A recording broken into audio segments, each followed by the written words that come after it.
Hey SoCom, it's Hannah, your wheelchair basketball coach. I hope everyone's doing wonderful and keeping busy during these crazy times. I can't wait till we can be back together, and I can't wait to meet all the new recruits that are being recruited right now. Things are looking good for team sports. So I'm Hannah Walker. I have been doing adapted sports for a bit over 13 years now. This is my, I think, 6th year with SoCom. I spent some time in Hawaii running adapted sports and fitness for Navy and Marines.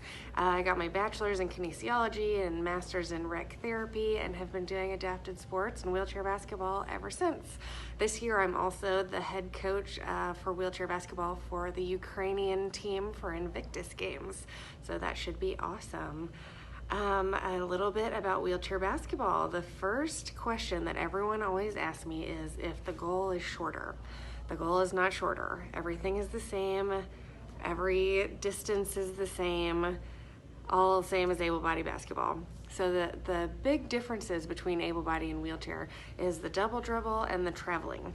So with wheelchair basketball, if you need to dribble with two hands, you can dribble with two hands. No big deal. Able-body basketball, not okay. Wheelchair basketball, good to go. The other thing is traveling. So for traveling, we count touches of the wheels. So every 2 pushes, you have to pass, dribble, or shoot. So you can't just put the ball in your lap, go all over the place. So those are the biggest differences. You don't need any different kinds of rec center. You can practice at any basketball court anywhere because it is the same thing as you will see at Warrior Games. Another thing to talk about is the classification system. Once you get to Warrior Games, they will give you a classification. Just to add a little bit more to the pro list of team sports and especially wheelchair basketball, if you really love wheelchair basketball and you get into it and you're like, I want this to be my lifestyle choice, there is the National Wheelchair Basketball Association. The National Wheelchair Basketball Association is the same wheelchair basketball like as we do at Warrior Games. There are grant opportunities to get you your own chair. There's teams all over the country, and there's also different divisions and different classifications. So if you're new and you're just starting out, but you just love the team sports aspect of it, and you're looking to travel, then you can join the NWBA Division 3, or if you are a superstar, you can be in Division 1. Also, there's college scholarship opportunities. You can play wheelchair basketball in college, you can play overseas, you can get paid for it. It is a whole world out there that people don't always know about. So if it's something you like, we can carry on this conversation and I can be a resource for you to carry on your Warrior Games experience to your hometown so you can do it all the time and not just at games. I just want to show you guys the differences between an everyday wheelchair and a sports wheelchair. This is an everyday wheelchair. You see the wheels are perfectly perpendicular to the ground, and there's no bar in the back, so that this person who uses this chair, if they want to go up and down stairs or curbs, then they can do wheelies to their leisure or through grass or sand or whatever. So this is your everyday usual chair. This is a wheelchair basketball chair. And don't worry, SoCom has a whole bunch of wheelchair basketball chairs for you guys to use, so you don't have to have your own. So this chair is different because the wheels are cambered out this way. So you're not gonna fall to the side quite as easy as you would in this chair. Also, there's wheels in the back of this chair down here, so you're not gonna flip backwards quite as easy. So if you're nervous about wheelchair basketball, think you're gonna flip out, this chair is made to secure you so that you're not gonna be uncomfortable.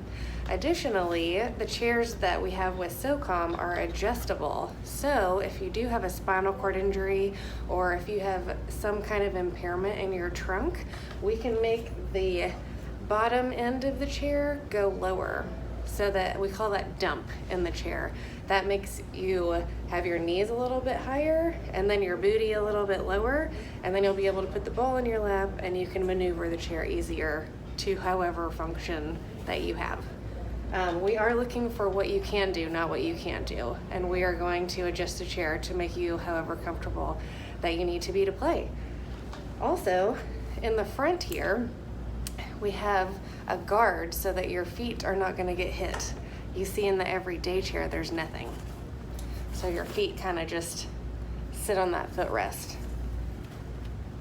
So for basketball, there is contact, and you are going to hit other people's chairs, and that is what this is for protection. It also makes it where your wheels are not going to get stuck with other people's wheels. So that is the wheelchair basketball chair. Our chairs with SOCOM are very similar to this. They're the same brand. We can adjust them. We can adjust the foot plate to be higher or lower to whatever your comfort level may be. We also have straps for your core. If your core needs some help and you need to be stuck in the chair, we can use straps for that. The straps we have at SOCOM are the same click straps like we have on this chair. So you'll sit in there, and then these are called click straps. So you can make them as tight or as loose as you want. And you have two, so you have one around your leg and one around your waist. See, so we always compare the sports wheelchair to your shoes. If you buy shoes to go play basketball in, they fit and they're snug and they're fit to your feet. We want your wheelchair basketball chair to be snug to you and fit straight to you as well. We want you to be as comfortable as possible. Same goes for on the court. If your chair touches the out of bounds lines, you're out of bounds. Just like if your shoe were to touch the out of bounds lines, you would be out of bounds. Okay, so we have to be really careful about chair position because you're not feeling the floor necessarily. You have to make sure you are keeping aware of where your chair is at. All right, now that we've gone over rules and the differences between able body and wheelchair and about the wheelchair, we're gonna go outside with one of our Houston athletes, and he is going to show us the one dribble every 2 pushes and the double dribble and give us a little pushing example. This is Sylvan. He's gonna show us an example of dribbling in your sports chair. Go ahead. See how he throws the ball in front of him? 2 pushes and a dribble. 2 pushes and a dribble. And you can also pass or shoot. It's just preventing you from putting the ball in your chair and pushing all over the place. So he puts it in his lap, 2 pushes, dribble. See there, that's a double dribble, which is fine in wheelchair, not fine in able body basketball. 2 pushes and a dribble.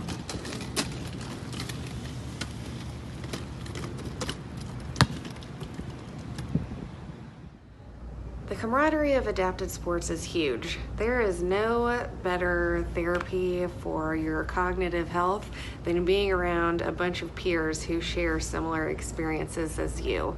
A lot of times when you guys are in rehab or trying to get your physical fitness back, you're being told what to do by different people who maybe don't have any military experience or maybe have no disability at all, and it's hard to relate with that sometimes. So whenever you are on a team with people who share your experiences and share your struggles and all of that, it just helps you with your process, with your healing process. It helps your family with their healing process. Your husbands and wives and kids will get to meet each other and share experiences and build that camaraderie like you would not in any other sport or any other experience or therapy that there is. So I really like to promote all team sports, especially at Warrior Games, because you only get to see each other so much. So as a team, we get to put the beat down and compete like you would as an able body. So team sports is where it's at and where it's going to be, and it is a great time, and it is very competitive. A lot of times people look at adaptive sports and they say, oh, that's really cute that you do that. And then I always say, well, why don't you come and play? And then they say, oh, geez, this is like a big competitive thing. There's winners and losers, and it's competitive, and it is physically exhausting. And that is why we have these camps and we have these trials and all these things for you guys to get experience in the chair, but also get experience working with each other, because communication and talking with each other and all of that is all a part of the whole team aspect. So team sports is important not only for your physical fitness, your cognitive fitness, and your recovery process. All right, guys, just to recap on our intro video, we discussed the differences between able-bodied basketball and wheelchair basketball. We talked about equipment, we talked about the sports chair, we talked about the rules and the classifications. Up next, we're gonna go over some more basketball skills and drills for the next video. So I hope to see you guys back super soon. Have a great week.